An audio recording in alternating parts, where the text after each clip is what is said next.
I want to talk about a mystery transfer. Our boy Trilly Donovan took to Twitter. He started his own site, by the way. I don't know if you saw that, burnerball.com. Great name for a site. Shout out to Trilly. Took to Twitter with a tweet or an X, whatever you want to call it, about a mystery transfer cart. Word for word, this is what Trilly had to say. Rumors of an unhappy camper at his new home in the Pacific Northwest, hearing his former school close the doors behind him, too. There was a lot of speculation about who this could be about.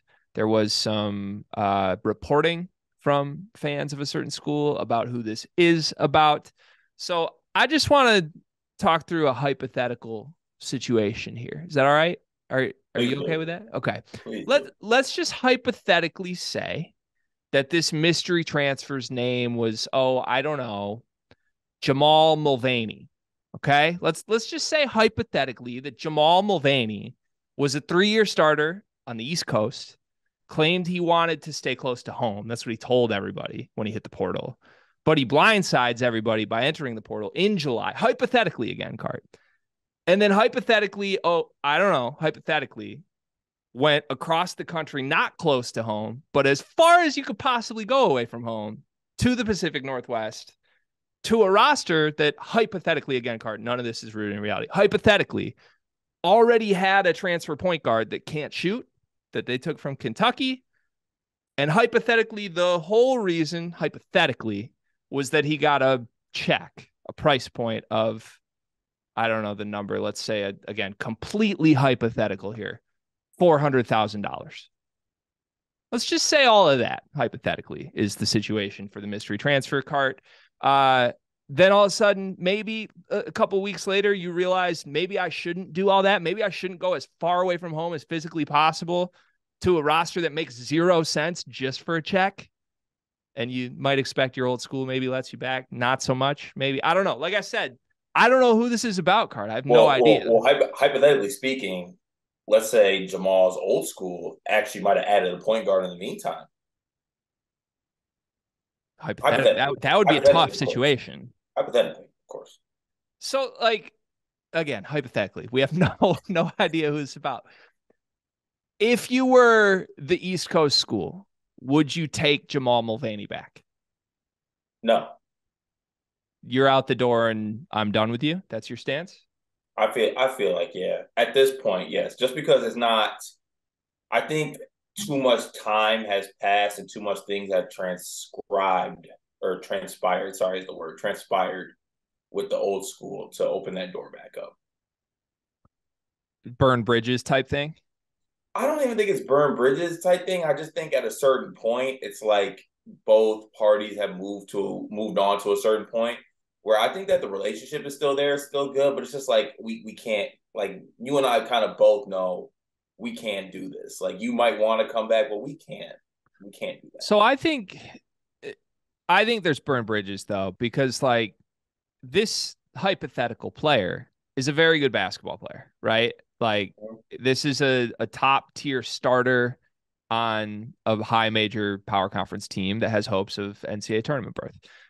I feel like looking through other transfers, like Hunter Dickinson, burn bridges. If Hunter Dickinson tried to come back to Juwan Howard in May or June or whatever it was, after the first time, right? Like when Michigan was still open to him coming back before he committed to Kansas. After he commits to Kansas and talks all this crap about Michigan people, like if Hunter calls us and is like, "Oh, I might want to come back," we're just like, "Hell no, dude! Like we have to all move on." Then yeah, at this point, after like he just keeps trashing shit over and over again, at a certain point you have to move on. Before that, like you could do a lot to me abusively, and I would welcome you back. Before that, but I feel like I don't think hypothetically, Cart. I don't think hypothetically Rutgers is in a position to turn down Jamal Mulvaney. I think they kind of need that guy Is back. that is that the school hypothetically? Hypothetically, I mean, it was the first East Coast school that came to mind. What would you do though if you're? So I asked you what you would do if you're the school. What would you do if you're the player? Like, why? One, why do you think he's unhappy? Other than the fact that he transferred to a school that has not been competitive whatsoever, has a horrible roster fit for him, and he went entirely for the money. What do you like? Why do you think he's unhappy, and where would you look to go now, knowing that his school won't welcome him back?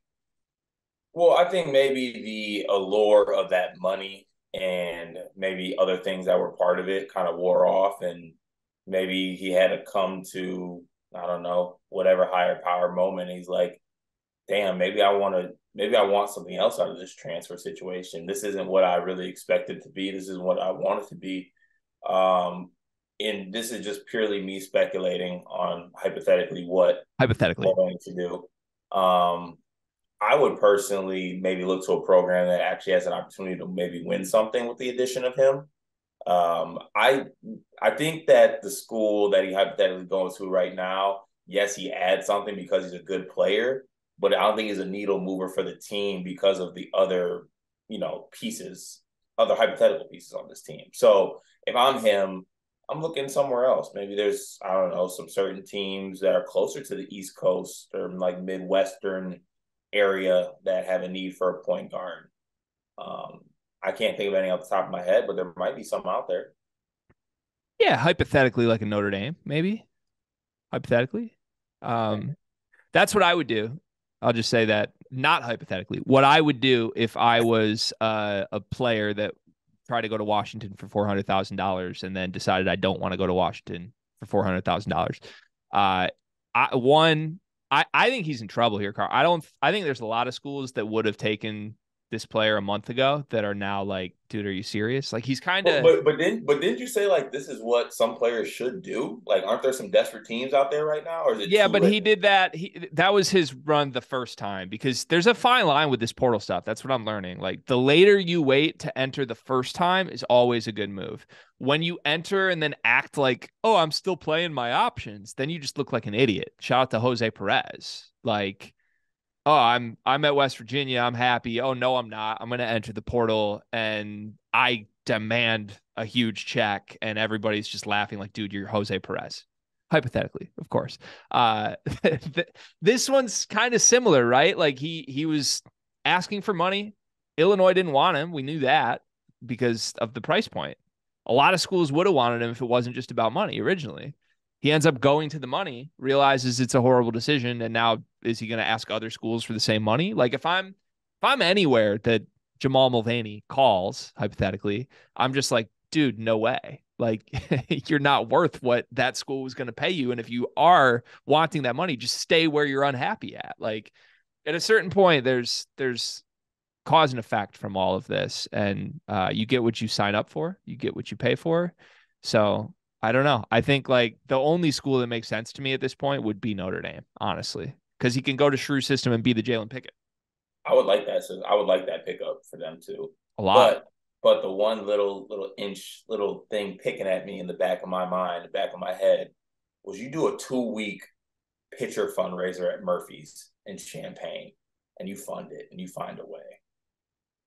Yeah, I'd be happy to help endorse that and sponsor that. Although, is it crazy for me to say I think Illinois might be better off without him now?